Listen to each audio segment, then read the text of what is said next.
بسم اللہ الرحمن الرحیم۔ السلام علیکم۔ ابو محذورہ ابھی 9 عمر تھا، مسیں بھی نہیں بھیگی تھیں۔ اس کی آواز بہت خوبصورت تھی۔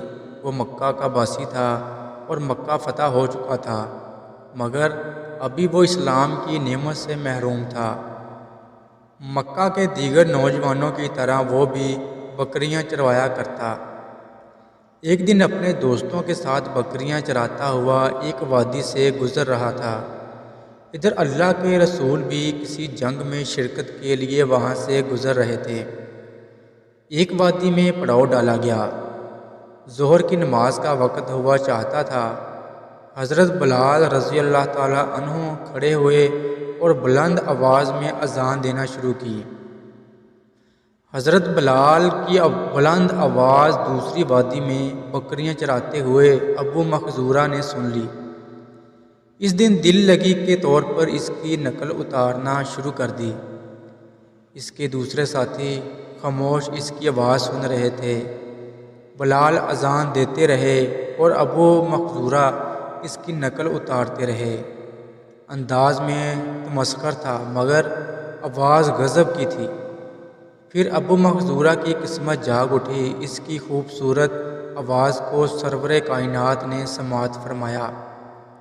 آواز اچھی لگی۔ اذان ختم ہوئی تو حضرت علی اور حضرت زبیر رضی اللہ تعالیٰ عنہ کو حکم دیا اس اذان دینے والے کو لے کر آئیں۔ وہ پہاڑ کے پیچھے گئے، نوجوان کو پکڑا اور انہیں رسول اللہ کے پاس لے کر آئے۔ آپ نے پوچھا، تم میں سے ابھی کس نے اذان دی؟ اب انہیں خجالت محسوس ہوئی۔ ایک دوسرے کی طرف دیکھنے لگے کہ وہ تو تمسخرانہ طور پر اذان دے رہا تھا۔ آپ نے ایک کو فرمایا، تم اذان دو۔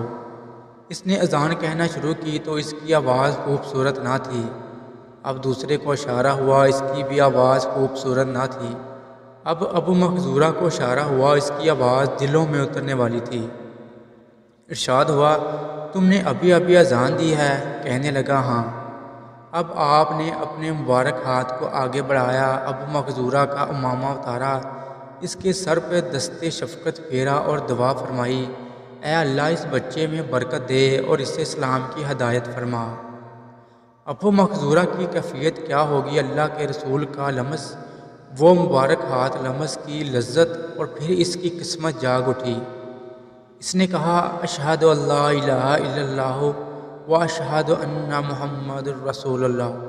اب آپ نے ابو محذورہ کو مزید بشارت دی اور وظیفہ مقرر فرمایا، جو تم مکہ والوں کے مؤذن مقرر کیے جاتے ہو، اب تم اہل مکہ کے مؤذن ہو۔ ابو محذورہ رضی اللہ تعالیٰ عنہ نے ساری زندگی بال نہیں کٹوائے کہ جن بالوں پر اللہ کے نبی صلی اللہ علیہ وآلہ وسلم نے اپنا دست مبارک پھیر دیا وہ کیسے کٹوا دوں۔ مکہ مکرمہ میں کم و بیش 300 سال تک ان کی اولاد بطور مؤذن اذان دیتی رہی۔ اللہ حافظ۔